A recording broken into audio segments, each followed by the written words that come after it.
Hello France, கன்னியாகுமரியின் எழில்மிகு தோற்றம். முக்கடலும் சங்கமிக்கும் கன்னியாகுமரியில் இருந்து உங்களுக்கு நேரடியாக வில்லேஜ் விண்மீன் வழங்கும் ஒரு தொகுப்பு. எவ்வளோ அருமையாக இருக்கு பாருங்க. Wonderful place. ஆனால் அலையோடு விளையாட்டுருக்கீங்களா? இங்கே பாருங்கள், அவங்க வாழ்க்கையே அலையோடு ஒரு போராட்டம் தான் அவங்களோட வாழ்க்கை. பார்த்தீங்களா, கையில் மண்வெட்டி எல்லாம் வச்சு எவ்வளோ அழகாக அடிச்சிட்ருக்காங்க பாருங்க.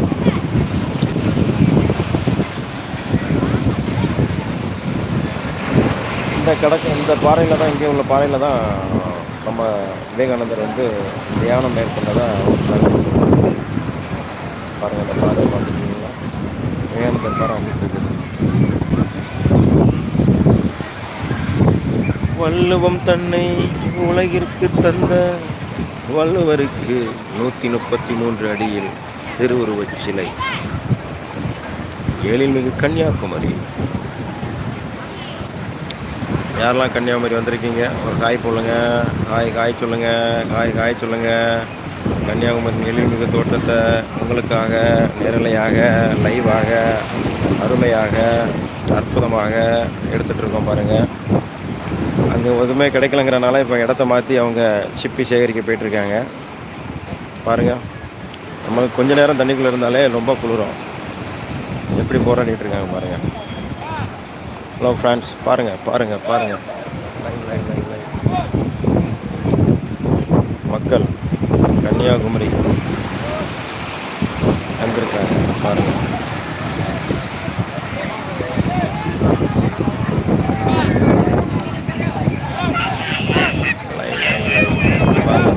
வாங்க, யாரெல்லாம் லைவ்ல இருக்கீங்க?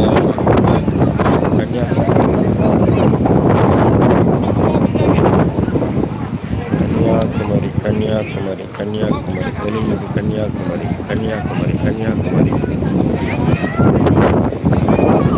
முக்கடலும் சங்கமிக்கும் கன்னியாகுமரி. ஐயன் திருவள்ளுவர் வள்ளுவரை பாருங்க, நல்ல கம்பீரமாக பாருங்க. வள்ளுவம்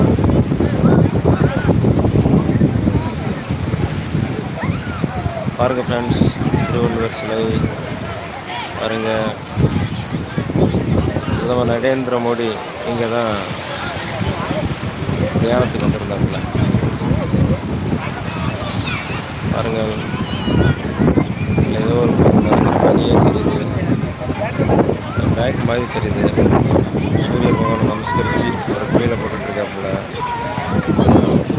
எல்லா விதமான மக்கள், எக்கச்சக்கமான மக்கள், அருமையான கடல், அருமையான சூழல், அதிகாலை வேலை.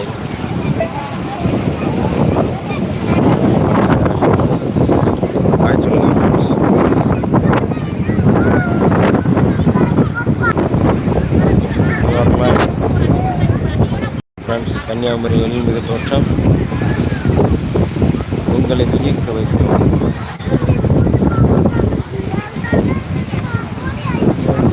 எழில்மிகு தோற்றம் உங்களை வியக்க வைக்கும் ஒரு உன்னதம். எல்லாரும் எவ்வளோ அழகாக என்ஜாய் பண்ணிருக்காங்க.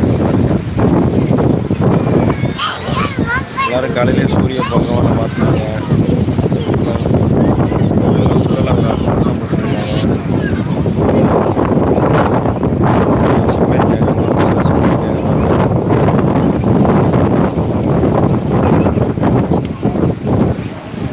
சின்ன குழந்தைகள் அழகாக மண்ணில் தோண்டி விளையாண்டுட்டு இருக்கு பாருங்கள்.